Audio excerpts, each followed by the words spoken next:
파이널 타기 시간입니다. 오늘도 장 막판 마무리 전략 어떻게 세우면 좋을지 컨셉과 함께 종목들 하나하나 파헤쳐 보도록 하겠습니다. 오늘은 스타인베스트먼트의 윤동식 대표와 함께합니다. 안녕하십니까? 예, 안녕하세요. 윤동식입니다. 네, 안녕하세요. 자, 오늘 장 또 마지막 마무리 컨셉 알려주시고요. 관련된 종목들도 소개를 해주시죠. 예, 오늘의 종목 컨셉은 어제와 비슷하게 오늘은 영업이익률이 높은 코스닥이 아니라 거래소 기업들을 좀 찾아보자라는 컨셉을 잡을 수 있을 것 같습니다. 어제 같은 경우는 영업이익률이 높은 코스닥 기업으로 추천드린 종목이 셀스기연 그리고 메디톡스가 되었는데 오늘 장이 급락하는데도 불구하고 결국은 영업이익률이 높은 양사 같은 경우는 셀스기연 같은 경우는 2% 정도 강세 그리고 메디톡스 같은 경우도 플러스 1% 정도의 강세를 보이고 있는 상황이기 때문에 결국은 영업이익률, 마진율, 당기순이익이 높은 종목들이 결국은 하락장에서도 버티지 않나라고 생각을 하고 있고요. 그렇기 때문에 이번 시간도 좀 눈여겨보셔야 되지 않나라고 판단을 하고 있습니다. 10종목을 꼽아볼 수 있을 것 같은데 거래소 시장에서 영업이익률이 작년 기준으로 연결 재무제표상으로 가장 높게 나타난 기업으로는 첫 번째 강원랜드를 꼽아볼 수 있을 것 같습니다.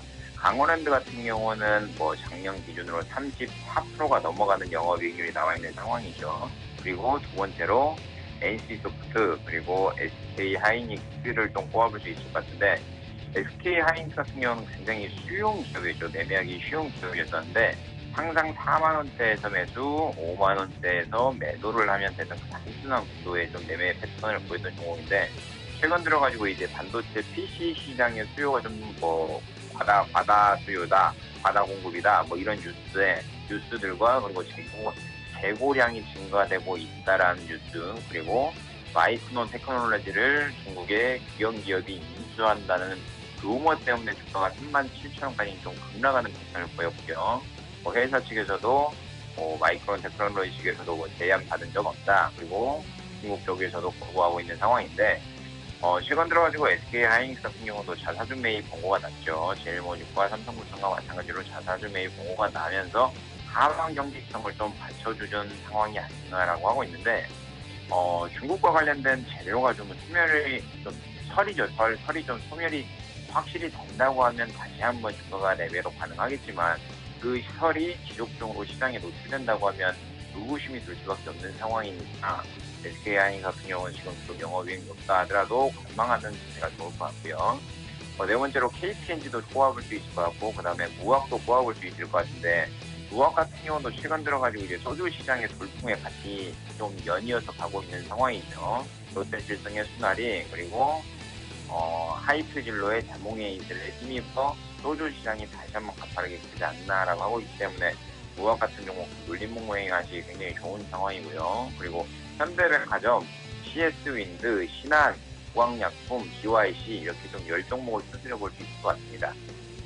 오늘의 컨셉이 영업이익률이 높은 코스피 기업들입니다. 전체적으로 방금 화면 통해서 표를 봤습니다만은 한 종목을 제외하고는 대부분이 2014년 기준으로 했을 때 20%에서 30%대의 영업이익률을 기록했는데요. 자, 그렇다면 이 10개 종목 가운데서 과연 2개를 뽑는다면 어떤 게 될지도 궁금해집니다. 첫 번째 종목부터 소개를 해주시죠.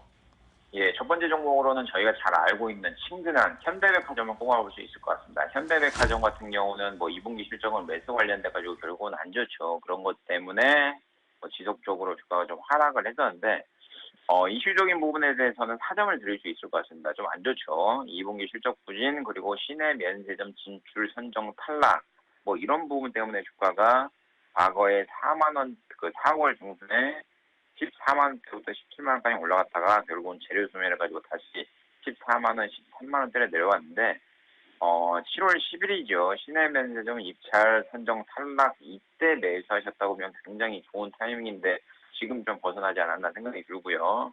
다만 이슈적인 부분에 악재만 있는 게 아니라 1분기에 김포점 아울렛에 이어서 하반기에는 동대문 그리고 가든파이브 그리고 16년도에는 송도 프리미엄 쪽 아울렛을 좀 예상을 하고 있기 때문에 부정적인 부분이 그나마 좀 많기 때문에 이슈적인 부분에서는 4점을 드리는 게 맞는 것 같고요. 수급이나 펀더멘탈적인 부분에 대해서는 6점을 드리는 게 맞는 것 같은데 수급 같은 경우는 최근 악재가 있음에도 불구하고 외인 지분이 꾸준히 증가되고 있는 상황이죠. 올해 초에 34%였던 외국인 지분이 현재 37.93%까지 가장 가파르게 증가되고 있는 상황이기 때문에 긍정적인 것 같고요.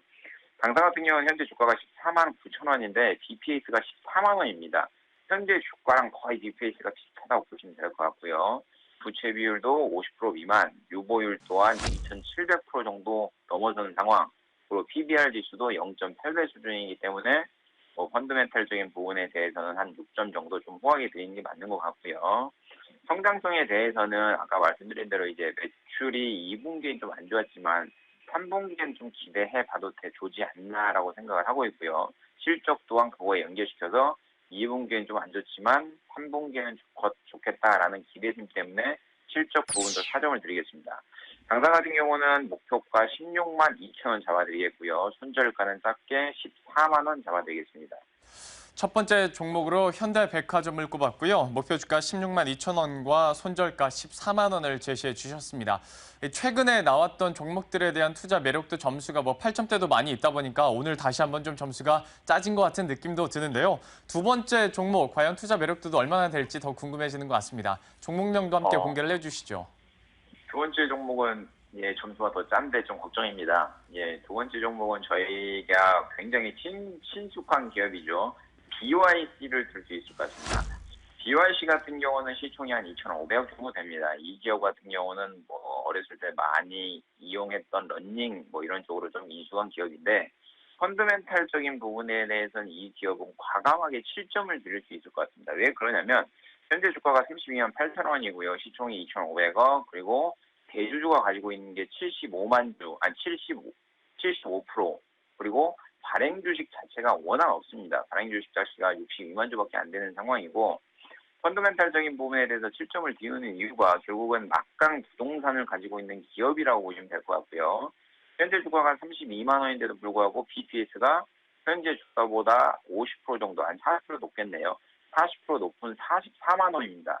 유보율 또한 8,000%가 넘는 상황이고요. 부채 비율은 100%도 안 된 상황인데 8.9점을 드리고 싶지만서도 7점을 드린 이유는 결국은 배당 성향이 0.3%밖에 안 되는 상황이기 때문에 7점을 드리는 게 맞는 것 같고요.